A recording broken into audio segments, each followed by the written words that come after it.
What if I told you your love life is basically a chemistry experiment? That flutter in your stomach, the racing pulse, the obsession, it's not just fate or magic. Beneath it all, a bubbling mix of neurochemicals orchestrates your romantic highs and lows. Falling in love isn't just poetry, it's potion making in your brain. Today, we're mixing science and romance, revealing the 3 primary chemicals that secretly control who you love, why, and how it feels. So, grab your safety goggles, things are about to get molecular. Let's dive into the fascinating world of neurochemistry and explore the key players behind the intoxicating experience of falling in love. First up, dopamine. Often referred to as the pleasure chemical, dopamine is also the architect of desire. It's the driving force behind motivation, reward, and that insatiable craving for more. It's not just about feeling good, it's about anticipating the good feelings to come. Think back to that moment when you meet someone who sparks your interest. That initial connection, that flutter of excitement, that's your brain's reward system lighting up like a Christmas tree. Neurons are firing, pathways are activating, all thanks to the surge of dopamine. It's a cascade of neurochemical events flooding you with dopamine and creating a powerful sense of pleasure and anticipation. Every glance, every text, every shared smile, every laugh becomes a tiny jolt of dopamine, reinforcing the connection and making you feel incredibly good.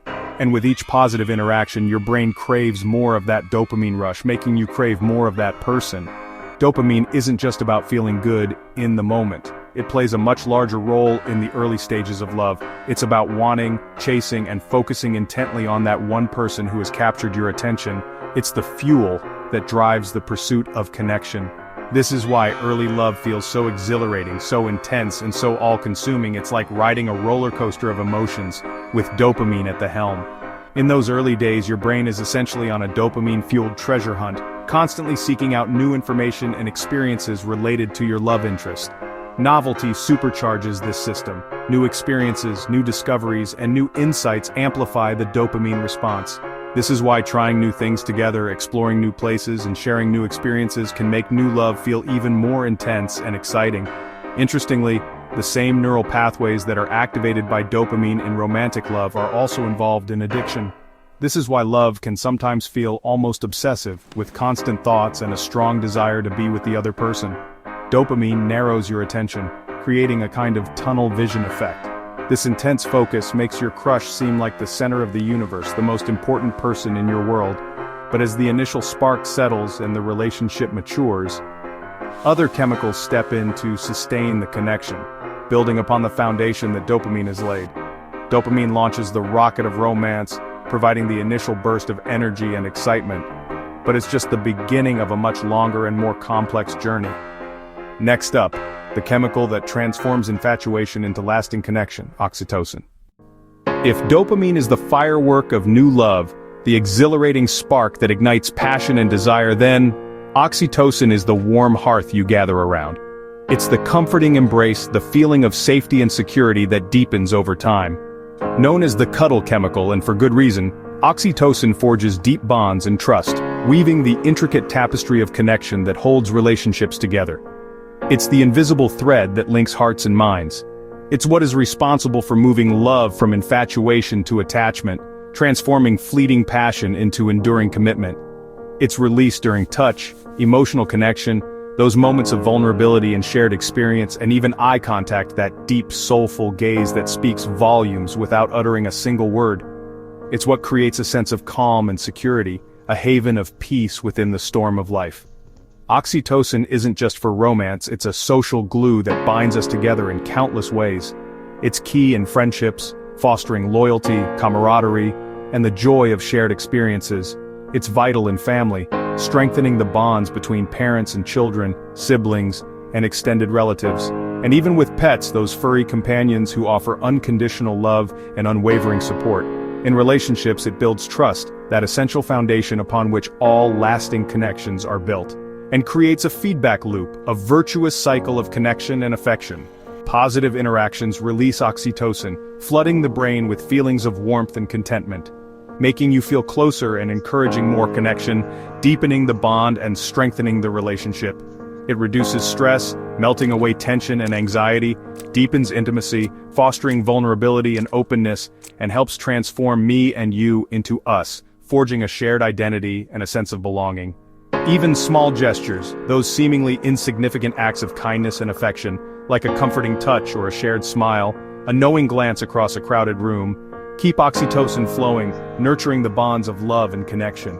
Over time, as years turn into decades, oxytocin is what makes a relationship feel safe, familiar, and enduring, a source of unwavering support and unconditional love.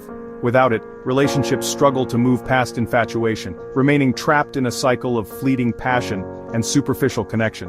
Oxytocin is the quiet force that underpins lasting love, the silent architect of enduring relationships. It's the secret ingredient that transforms fleeting moments into a lifetime of shared joy and unwavering commitment. Now let's delve into the fascinating world of serotonin, a neurotransmitter often associated with mood regulation and overall well-being. But its role in the intoxicating experience of falling in love is far more complex and, dare we say, a little bit paradoxical. We're going to explore how this chemical messenger, typically known for its calming effects, can actually contribute to the whirlwind of emotions that define early romance. It's the paradox of love's chemistry. How can a molecule known for its stabilizing influence also be responsible for the giddy, sometimes irrational behavior we exhibit when we're head over heels? The answer lies in the delicate balance of neurochemicals and the intricate ways they interact within our brains. Love isn't just a feeling, it's a complex cascade of chemical events, and serotonin plays a pivotal, albeit surprising, role. Normally a mood stabilizer, keeping our emotions on an even keel and preventing drastic swings in our feelings. Serotonin helps us maintain a sense of calm and contentment in our daily lives. It's the chemical equivalent of a steady hand, guiding us through the ups and downs of everyday existence. But surprisingly, serotonin actually drops in the throes of new love. This decrease isn't a malfunction, it's a deliberate shift in your brain's chemistry, orchestrated to amplify the intensity of your feelings. It's as if your brain is temporarily lowering the volume on your usual emotional static, allowing the signal of love to come through loud and clear. This dip fuels the obsessive, all-consuming focus on your partner. Suddenly they're the center of your universe, the sun around which everything else revolves. You find yourself thinking about them constantly, analyzing their every word and gesture, and longing to be in their presence. It's like a song stuck in your head, replaying endlessly, but instead of a catchy tune, it's a person. Their image, their voice, their scent, all are on constant repeat in your mind. You might find yourself humming their mental melody at any time. Studies show early-stage lovers have serotonin levels similar to those with OCD, obsessive-compulsive disorder, highlighting the intensity of the preoccupation and repetitive thoughts that characterize both conditions. This isn't to say that being in love is a mental disorder, but it does illustrate the powerful influence of neurochemistry on our behavior. This explains the constant daydreaming and overanalyzing. You replay conversations in your head, searching for hidden meanings or subtle cues. You imagine future scenarios, fantasizing about your life together. Every interaction, no matter how small, becomes a source of intense scrutiny and speculation. Serotonin's drop ensures your new love occupies your thoughts, pushing aside other concerns and priorities. It's a temporary hijacking of your mental landscape, prioritizing the formation of this new connection above all else, ultimately helping solidify the bond between you and your new partner. By focusing your attention and energy on this relationship, serotonin facilitates the development of deep emotional ties and a strong sense of connection. As relationships mature and time passes, serotonin returns to normal, its levels gradually rising back to their baseline, and the initial obsession fades into a more stable and comfortable affection. The intense, all-consuming passion gives way to a deeper, more enduring love, built on trust, companionship, and shared experiences. This temporary madness may have evolved over millennia to help us focus intently on building strong pair bonds, ensuring the survival and well-being of our offspring. By prioritizing the formation of these crucial relationships, our ancestors increased their chances of passing on their genes to future generations. So, the rose-tinted glasses of early love? That's serotonin too, or rather, the temporary absence of it, creating a filter that highlights all the positive qualities of your partner while downplaying any potential flaws.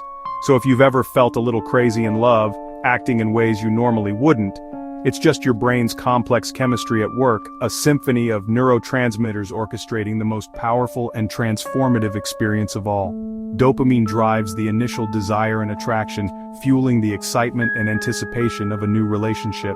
Oxytocin builds the bond of trust and intimacy, creating a sense of closeness and connection that deepens over time.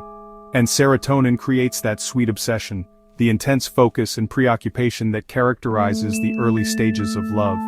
Together, they choreograph the wild ride of falling in love, a thrilling and unpredictable journey guided by the intricate dance of brain chemistry. So there you have it, dopamine, the spark, oxytocin, the glue, serotonin, the architect of obsession. These chemicals shape your attractions, bonds, and even your thoughts about love. Understanding the science doesn't diminish love's magic, it adds to its wonder. Your feelings are real, but they're also part of the incredible story of being human. If you enjoyed this dive into the neurochemistry of romance, hit subscribe and let us know what you want to explore next. The mystery of love isn't solved, but knowing its chemistry gives us a deeper appreciation for its power and beauty.